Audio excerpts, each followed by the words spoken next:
Bulletin जी शुरुआत कंदासीं इनाम ख़बर सां त गिलगित बल्तिस्तान में लैंड स्लाइडिंग जे ज़द में अची शहीद थियल पाक फ़ौज जे नायब सूबेदार जी जनाज़ी नमाज़ अदा कई वई आहे। ISPR मूजिब नायब सूबेदार ख़ालिद नसीर शहीद जी जनाज़ी नमाज़ गिलगित में अदा कई वई। ISPR जो चवणु आहे त जनाज़ी नमाज़ में फ़ौजी ऑफिसरनि ऐं जवाननि शिरकत कई आहे। ISPR मूजिब शहीद जो मढ़ फ़ौजी एज़ाज़ सां मिटी मां हवाले कयो वियो। ब्रेकिंग न्यूज़ अवां सां शेयर कंदासीं। गिलगित बल्तिस्तान में लैंड स्लाइडिंग जे ज़द में अची शहीद थियल पाक फ़ौज जे नायब सूबेदार जी जनाज़ी नमाज़ अदा कई वई आहे। ISPR मूजिब नायब सूबेदार ख़ालिद नसीर जी जनाज़ी नमाज़ गिलगित में अदा कई वई। ISPR जो चवणु आहे त जनाज़ी नमाज़ में पाक फ़ौज जे ऑफिसरनि ऐं जवाननि शिरकत कई आहे। ISPR मूजिब शहीद जो मढ़ फ़ौजी एज़ाज़ सां मिटीअ मां हवाले कयो वियो।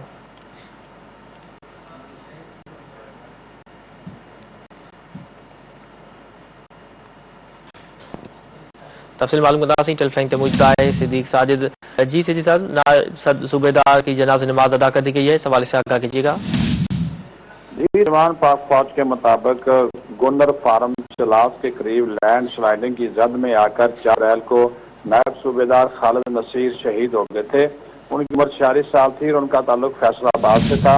आज उनकी नमाज जनाजा गिलगित अदा कर दी गई है। नमाज जनाजा में पाक फौज के अफसरान और जवानों ने बड़ी तादाद में शिरकत की और उसके बाद शहीद का जनाजा के इनके हवाई इलाके को रवाना कर दिया गया, जहाँ शहीद को मुकम्मल फौजी ज़ात के साथ सुपुर्द खाक कर दिया जाएगा। और तमाम का ये कहना है कि पाकिस्तान की मुसल्लह अफवाज हर कीमत पर कौम की खिदमत के लिए पुरअज़म है। जी ठीक है सिद्दीक साहब, आप हमारे साथ मौजूद थे, आपका बहुत बहुत शुक्रिया।